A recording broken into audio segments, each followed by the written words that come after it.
ফেলে দিয়ে আমাকে মারা চড়া হয়েছে, কালকেও পাথর ছোড়া হয়েছে, আমাদের পাথর ছোড়া হয়েছে। পুলিশ বলি হায় মহিলা আমাকে ছুটছে,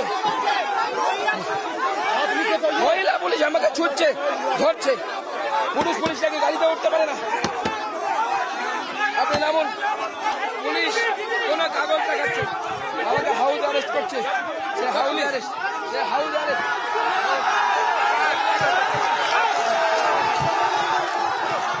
টেনে হিচড়ে সুকান্ত মজুমদারকে গাড়ি থেকে নামিয়ে দেওয়া হলো এবং এখানে মারমুখী। সন্দেশখালীতে যাওয়ার পথে টাকিতে সুকান্ত মজুমদারকে পুলিশের বাধা, ধুন্ধুমার কাণ্ড।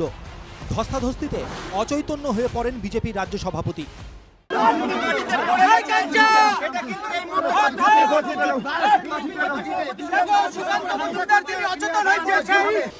সন্দেশখালী ইস্যুতে গত দুদিন ধরে আন্দোলনে সুকান্ত মজুমদার।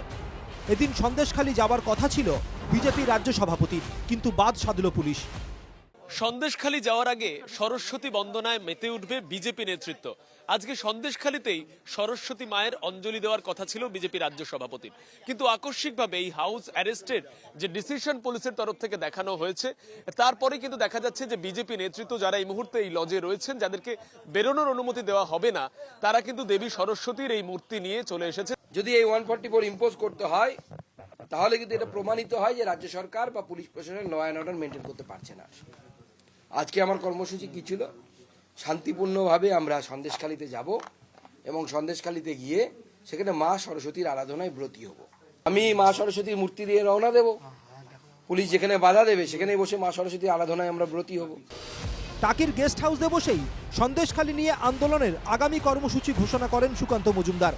আগামীকাল দুপুর 2টোর সময় প্রত্যেক এসপি অফিসের সামনে আমরা বিক্ষোভ দেখাবো। সুকান্ত মজুমদার যখন টাকির গেস্ট হাউসে, তখন বাইরে পুলিশে ছয়লাপ। গেস্ট হাউসের সামনের গেট দিয়ে সরস্বতী মূর্তি নিয়ে বেরোতে গেলে বচসা বাঁধে ফাল্গুনী পাত্র ও ইন্দ্রনীল খাঁয়ের সঙ্গে। ঠিক সেই সময় পেছনের গেট দিয়ে আরেকটি মূর্তি নিয়ে ইছামতির পাড়ে পৌঁছন সুকান্ত মজুমদার। একজন সরস্বতী মূর্তিকে আপনার বোমা লাগছে না, আপনি আটকাতে পারেন না। সরস্বতী মূর্তিকে কি এর জন্য ল অ্যান্ড অর্ডার প্রবলেম হবে? ল অ্যান্ড অর্ডার প্রবলেম হবে। আপনি কেন এসেছেন? আপনি আমার গায়ে হাত দিচ্ছেন কেন? গায়ে হাত দিতে পারেন না। দেখতে পাচ্ছি সুকান্ত মজুমদার তিনি এই মুহূর্তে বেরিয়েছেন এবং দেবী সরস্বতীর এই মূর্তি নিয়ে কার্যত অন্য পথে সুকান্ত মজুমদার যাচ্ছেন। সেই ছবিটা দেখাবো। সুকান্ত দা ঠাকুর নিয়ে দৌড়াচ্ছেন, পুলিশ পুজো করতে দেবে না আপনাদের। ইছামতির পাড়ে নির্বিঘ্নেই হলো বাগদেবীর আরাধনা। অঞ্জলি দিলেন বিজেপি রাজ্য সভাপতি, বললেন আবার সন্দেশখালী যাওয়ার চেষ্টা করবেন। আরো একটি ছবি দেখাই। এখানে উচ্চপদস্থ আধিকারিক পুলিশের তারা এই মুহূর্তে উপস্থিত রয়েছেন, তার সঙ্গে বিরাট পরিমাণে র্যাফ বাহিনী রয়েছে এবং তুমি গতকাল দেখেছো যে কাঁদানে গ্যাসের সেল চার্জ করা হয়েছিল। আমি সামনেই দেখাবো মহিলা পুলিশ কর্মী র্যাফের তারা রয়েছেন এবং তাদের কাছে কিন্তু সেই টিয়ার গ্যাসের সেল রয়েছে। স্বাভাবিকভাবেই যদি পরিস্থিতি হাতের বাইরে বেরোয়, সেক্ষেত্রে যে তারা পিছোপা হবেন না, পাল্টা সুকান্ত মজুমদারকে প্রতিহত করতে, সেটা কিন্তু এক প্রকার নিশ্চিত। 144 ধারা দিয়ে বন্ধ করা যাবে না, আটকানো যাবে না বিজেপিকে।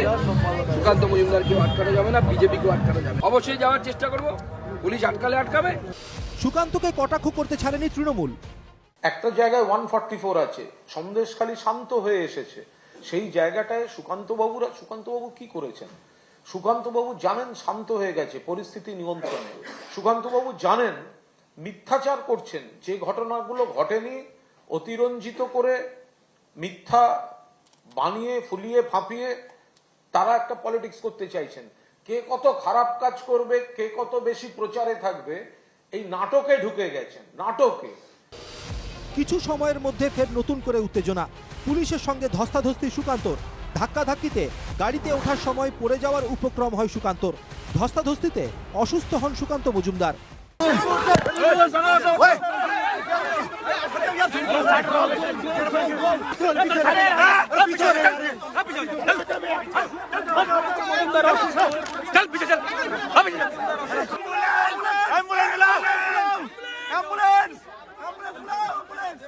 गाड़ी कहाँ? गाड़ी आगा सोना आगा बेर करो, गाड़ी बेर करो, सोना गाड़ी बेर करो, सोना ना गाड़ी बेर करो, तुम्हें आगा की कुछ करो।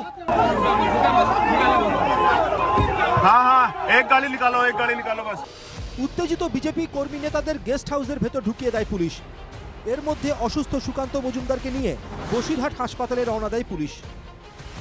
প্রাথমিক চিকিৎসার পর আইসিইউ অ্যাম্বুলেন্সে করে কলকাতায় নিয়ে যাওয়া হয় সুকান্ত মজুমদারকে। বসিরহাট হাসপাতালে অব্যবস্থা নিয়ে সরব বিজেপি নেতা জগন্নাথ চট্টোপাধ্যায়। কলকাতার একটা কলকাতার একটি বেসরকারি হাসপাতালে নিয়ে যাচ্ছি এবং আমরা সেখানে তার চিকিৎসা। শ্বাসকষ্টের সমস্যা রয়েছে, চলছে অক্সিজেন।